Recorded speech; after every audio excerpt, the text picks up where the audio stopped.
wonders if at all we are looking forward to something similar right now. The accusations about the United Alternative Government is that you still don't have an agenda. Hakuna kitu mnasema, ni 2-term, 1-term, 1-term, 2-term. Do you see that changing in this final year, final stretch? Or do you just believe it will be political rhetoric and chance?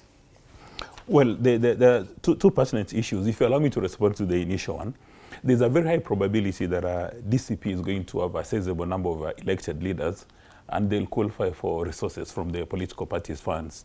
In other words, Mora is going to fund DCP.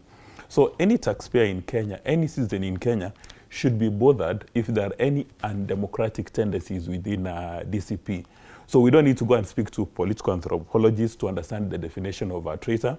But when you have a leader saying that who has decided to nationalize his personal issues with President Ruto and is suffocating multi-party democracy within a part of Kenya, that is an issue of concern.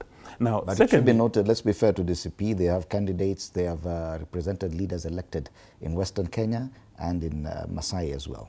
Well, they could be, because majority of the... Taken part in by-elections elsewhere beyond the Mount Kenya region as well. The situation in Kenya is that while we generally have the conversation that political parties in Kenya are anchored on philosophies, ideas, or ideologies, in fact, they're anchored by powerful personalities, and they've got a core base. That is where you hear, when you are describing politicians, you say, is stronghold, which is a physical location. It's not an intellectual stronghold. It's a physical location.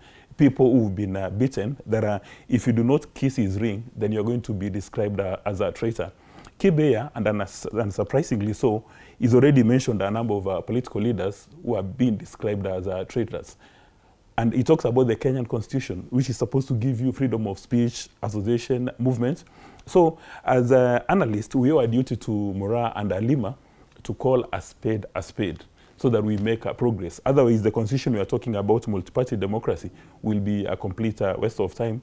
We may just decide to go and ask King Charles to come back to Kenya. If we come up with a constitution, are you suggesting that the elections in 2027 will be more tribal than what we witnessed in 2017, 2022? It's going, 2013? The next election, next year, is going to be nothing more than a tribal census. There are people... I mean, political parties in Kenya are organized based on ethnicity. If you look at the emerging powerful politicians that we may describe them as tier 1 politicians, the first thing they do is they go to their village, beat up everybody in their village into a pulp and harmonize them. And then you come to the national level. You may have realized a number of people saying that when you're going to discuss the probability or the opportunity of having one presidential candidate, you must come with numbers. You must demonstrate numbers. You hear Mr. Gachagua talking about 10 million voters. You hear another politician talking about X number of voters. We must be very critical and ask ourselves, if you're going to do a tribal census, then where is the place of meritocracy? If you are not going to embrace people with character, capacity, and competence anchored in meritocracy, then you're not going to have somebody like Mr. Cyril Ramaphosa. Then you're not going to have somebody like the president of Tanzania coming on board.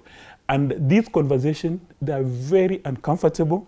People feel jittery, but we must look at people in the eye and call a spade a spade. Yes. This is the challenge we have with our politics in Kenya. And I'm looking at every election post-2010, after the new constitution, and the arrangements that these political leaders had, the NASAs of this world, the Pentagon, and all these